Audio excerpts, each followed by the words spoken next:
সকালবেলা দেখলাম মালটা হেঁটে চলে বেড়াচ্ছে আর এখন মরে গেল। হ্যাঁ রে, আমিও তো দেখলাম সকালবেলা পুকুরের ধারে বসে বসে বিড়ি টানছে। আমি আরো একটা বিড়ি চেয়ে খেলাম। এবার ঠাকুমাটার কি হবে?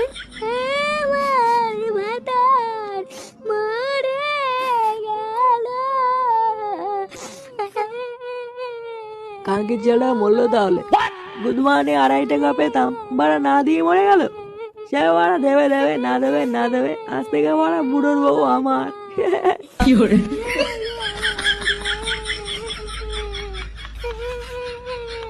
বলে গেল?